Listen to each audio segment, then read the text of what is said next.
ಬೆಂಗಳೂರಿನ ಅಪಾರ್ಟ್ಮೆಂಟ್ಗಳಲ್ಲಿ ನೈತಿಕ ಪೊಲೀಸ್ ಕಿರಿಯ ಪ್ರಕರಣಗಳು ದಿನೇ ದಿನೇ ಹೆಚ್ಚಾಗ್ತಾನೆ ಇವೆ. ಈಗ ಅಂತದ್ದೇ ಮತ್ತೊಂದು ಘಟನೆ ನಡೆದಿದೆ. ಪೊಲೀಸ್ ಸ್ಟೇಷನ್ ಹಾಗೂ ಕೋರ್ಟಿಗೆ ಹೋಗಂಗಿಲ್ಲ, ನೀವು ಕೇಸ್ ಕೂಡ ಹಾಕಂಗಿಲ್ಲ, ಇವರೇ ದಂಡ ಹಾಕ್ತಾರಂತೆ. ಇವ್ರದೇ ಹೊಸ ರೂಲ್ಸ್ಗಳು. ಇಲ್ಲಿ ಅಪಾರ್ಟ್ಮೆಂಟ್ ಅಸೋಸಿಯೇಷನ್ ನದ್ದೇ ಕಾನೂನು. ಪೊಲೀಸ್ ಸ್ಟೇಷನ್ಗೆ ಹೋಗ್ಬೇಕಂತ ಇಲ್ಲ. ಅಪಾರ್ಟ್ಮೆಂಟ್ ನಲ್ಲಿ ಸಿಗರೇಟ್ ಸೇದಿದ್ರೆ 10,000 ದಂಡ ಅಂತೆ. ಇನ್ನು ಗಾಂಜಾ ಸೇದಿದ್ರೆ 30,000, ಎಣ್ಣೆ ಹೊಡೆದ್ರೆ 20,000 ಫೈನ್ ಹಾಕ್ತಾರೆ. ಪ್ರಾವಿಡೆಂಟ್ ಸನ್ ಬರ್ತ್ ಅಪಾರ್ಟ್ಮೆಂಟ್ ನಲ್ಲಿ ನಡೀತಾ ಇರುವಂತ ಘಟನೆ ಇದು. ನೀವೇನಾದ್ರೂ ಸಿಗರೇಟ್ ಸೇದಿದ್ರೆ, ಗಾಂಜಾ ಹೊಡೆದ್ರೆ, ಎಣ್ಣೆ ಹೊಡೆದ್ರೆ ಇದೆಲ್ಲದಕ್ಕೂ ಕೂಡ ಅಪಾರ್ಟ್ಮೆಂಟ್ ಅಸೋಸಿಯೇಷನ್ ನವರೇ ದಂಡ ಹಾಕ್ತಾರೆ. ಹಾಗಾದ್ರೆ ಕಾನೂನು ಇರೋದು ಯಾತಕ್ಕೆ? ಇಲ್ಲಿ ವಾಸ ಮಾಡೋರು ಎಣ್ಣೆ, ಸಿಗರೇಟ್, ಗಾಂಜಾ ಸೇದಿದ್ರೆ ದಂಡ. ಅಪಾರ್ಟ್ಮೆಂಟ್ ಬೇಸ್ಮೆಂಟ್ ನಲ್ಲೇ ರಾಜಿ ಪಂಚಾಯಿತಿ ನಡೆಯುತ್ತೆ, ದಂಡ ಹಾಕ್ತಾರೆ ಮನೆ ಮನೆಗೆ. ಪೊಲೀಸ್ ಯೋಜನೆ ಇದ್ರೂ ಕೂಡ ಇಲ್ಲಿ ಅನ್ವಯಿಸಲ್ವಾ? ಹಾಗಾದ್ರೆ ಅಪಾರ್ಟ್ಮೆಂಟ್ಗೆ ಒಂದು ರೂಲ್ಸ್, ಬೇರೆಯವರಿಗೆ ಮತ್ತೊಂದು ರೂಲ್ಸಾ? ಅಪಾರ್ಟ್ಮೆಂಟ್ ನೈತಿಕ ಪೊಲೀಸ್ ಗಿರಿ ಬಗ್ಗೆ ಅನಾಮಧೇಯ ಪತ್ರ ಬಂದಿದೆ. ಇದು ಸ್ಥಳೀಯ ಪೊಲೀಸರಿಗೆ ಗೊತ್ತಿಲ್ವಾ ಅಥವಾ ಗೊತ್ತಿದ್ರೂ ಸುಮ್ಮನಿದ್ದಾರಾ? ಇಲ್ಲಿ ವಾಸ ಮಾಡೋರು ಎಣ್ಣೆ, ಸಿಗರೇಟ್, ಗಾಂಜಾ ಸೇದಿದ್ರೆ ಇವರೇ ದಂಡ ಹಾಕ್ತಾರೆ, ಇವರೇ ರಾಜಿ ಪಂಚಾಯಿತಿ ಮಾಡ್ತಾರೆ ಅಂದ್ರೆ ಕಾನೂನು ಇರೋದೇನಕ್ಕೆ?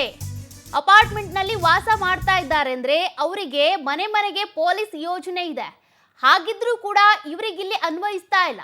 ಕಾರಣ ಇದೇ ಅಪಾರ್ಟ್ಮೆಂಟ್ನವರು ಅಲ್ಲಿ ಯಾರಿರ್ತಾರೋ ಅವರು ಸಿಗರೇಟ್ ಸೇದಿದ್ರೆ, ಎಣ್ಣೆ ಹೊಡೆದ್ರೆ, ಗಾಂಜಾ ಹೊಡೆದ್ರೆ ಇದೆಲ್ಲದಕ್ಕೂ ಇವರೇ ದಂಡ ಹಾಕ್ತಾರಂತೆ, ರಾಜಿ ಪಂಚಾಯಿತಿ ಮಾಡ್ತಾರಂತೆ.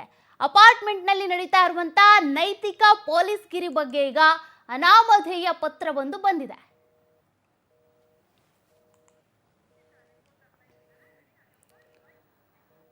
ಮತ್ತಷ್ಟು ಡೀಟೇಲ್ಸ್ ಕೊಡ್ತಾರೆ ಪ್ರತಿನಿಧಿ ಸುಚಿತ್ರಾ, ಎಲ್ಲರಿಗೂ ಕೂಡ ಕಾನೂನು ಒಂದೇ, ಆದ್ರೆ ಈ ಅಪಾರ್ಟ್ಮೆಂಟ್ ನಲ್ಲಿ ಇರೋರಿಗೆ ಕಾನೂನು ಇಲ್ವಾ? ಅಸೋಸಿಯೇಷನ್ ಅವರು ಯಾಕೆ ಈ ರೀತಿಯಾಗಿ ಮಾಡ್ತಿದ್ದಾರೆ? ಪ್ರಶ್ನೆ ಮಾಡೋರಿಲ್ವಾ ಅಂತ? ಸೌಖ್ಯ, ಏನು ಕುಂಬ್ಳಗೂಡು ಬಳಿ ಇರುವಂತಹ ಸನ್ ಬರ್ತ್ ಅಪಾರ್ಟ್ಮೆಂಟ್ ಅಲ್ಲಿ ನೈತಿಕ ಪೊಲೀಸ್ ಗಿರಿ ನಡೀತಾ ಇರುವಂತದ್ದು.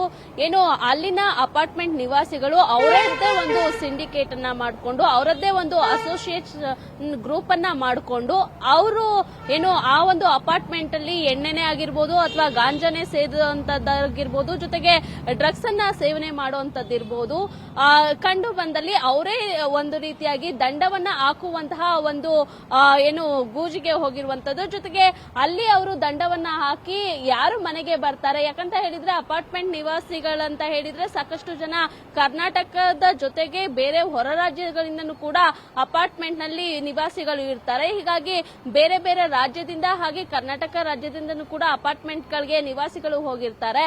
ಈ ಒಂದು ಸಮಯದಲ್ಲಿ ಇತ್ತೀಚೆಗೆ ಏನು ಕರ್ನಾಟಕದಲ್ಲಿ ಗಾಂಜಾ ಸೇದುವಂತಹ ಅವರ ಸಂಖ್ಯೆ ಕೂಡ ಜಾಸ್ತಿ ಆಗ್ತಾ ಇರುವಂತದ್ದು.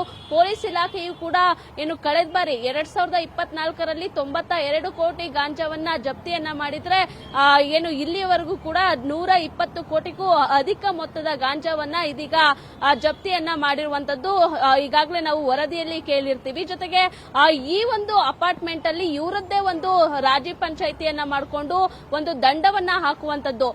ಉದಾಹರಣೆಗೆ ಸಿಗರೇಟ್ ಅನ್ನ ಸೇರಿದ್ರೆ 10,000 ದಂಡವನ್ನ ಹಾಕುವಂತದ್ದು, ಏನು ಗಾಂಜಾವನ್ನ ತೆಗೆದುಕೊಂಡ್ರೆ 30,000 ದಂಡ ಹಾಕುವಂತದ್ದು. ಹೀಗೆ ಒಂದು ರೀತಿಯಲ್ಲಿ ದಂಡವನ್ನ ಹಾಕಿ ಅವರಿಂದ ವಸೂಲಿ ಮಾಡುವಂತಹ ಕೃತ್ಯಕ್ಕೆ ಇದೀಗ ಅಪಾರ್ಟ್ಮೆಂಟ್ ನಿವಾಸಿಗಳು ಮುಂದಾಗಿದ್ದಾರೆ. ಒಂದ್ ಕಡೆ ಕರ್ನಾಟಕ ಪೊಲೀಸರು ಮನೆ ಮನೆಗೆ ಪೊಲೀಸರ ಭೇಟಿ ಅಂತ ಹೇಳಿ ಮನೆ ಮನೆಗಳಲ್ಲಿ ಏನು ಜನರ ಒಂದು ಸಮಸ್ಯೆಗಳನ್ನ ಆಲಿಸುವಂತಹ ಕೆಲಸಕ್ಕೆ ಮುಂದಾಗಿದ್ದಾರೆ. ಆದ್ರೆ ಈ ಒಂದು ಮನೆ ಮನೆಗೆ ಪೊಲೀಸ್ ಏನ್ ಕಾರ್ಯಕ್ರಮವನ್ನ ಹಮ್ಮಿಕೊಂಡಿದ್ದಾರೆ ಅದು ಅಪಾರ್ಟ್ಮೆಂಟ್ಗೆ ನಿಜವಾಗ್ಲೂ ಕೂಡ ಏನು ಅನ್ವಯಿಸ್ತಾ ಇಲ್ವಾ? ಹಾಗಿದ್ರೆ ಕುಂಬ್ಳಗೂಡು ಪೊಲೀಸರು ಏನ್ ಮಾಡ್ತಾ ಇದ್ದಾರೆ? ಅಪಾರ್ಟ್ಮೆಂಟ್ ಗಳಿಗೆ ಭೇಟಿನೇ ಕೊಟ್ಟಿಲ್ವಾ? ಈ ರೀತಿಯಾಗಿ ಅಪಾರ್ಟ್ಮೆಂಟ್ ಅಲ್ಲಿ ಒಂದು ಏನು ಅಸೋಸಿಯೇಷನ್ ಮಾಡಿಕೊಂಡು ಅಲ್ಲಿಗೆ ಒಂದು ರಾಜಿ ಪಂಚಾಯಿತಿಯನ್ನ ಮಾಡಿಕೊಂಡ್ರೆ ಅಲ್ಲಿಗೆ ಕಾನೂನು ಕ್ರಮ ಎಲ್ಲಿದೆ? ಏನು ಒಂದು ರೀತಿಯಾಗಿ ಕೋರ್ಟ್ ಮೊರೆನೂ ಹೋಗಂಗಿಲ್ಲ, ಪೊಲೀಸರ ಮೊರೆ ಹೋಗಂಗಿಲ್ಲ, ಬರೀ ಅಪಾರ್ಟ್ಮೆಂಟ್ ಅಲ್ಲಿ ಯಾರು ಅಧ್ಯಕ್ಷತೆಯನ್ನು ವಹಿಸಿಕೊಂಡಿರ್ತಾರೆ, ಈ ಒಂದು ಅಸೋಸಿಯೇಷನ್ ಅನ್ನ ಯಾರು ವಹಿಸಿಕೊಂಡಿರ್ತಾರೆ ಅವರು ಒಂದಷ್ಟು ಜನ ಸೇರ್ಕೊಂಡು ರಾಜಿ ಪಂಚಾಯಿತಿಯನ್ನ ಮಾಡಿದ್ರೆ ಬಿಟ್ಬಿಡ್ತಾರಾ? ಹಾಗಿದ್ರೆ ಪೊಲೀಸ್ ಇಲಾಖೆ ಇರುವಂತದ್ದು ಏನಕ್ಕೆ? ಹಾಗಿದ್ರೆ ಕುಂಬ್ಳಗೂಡು ಪೊಲೀಸರು ಏನ್ ಮಾಡ್ತಾ ಇದ್ದಾರೆ?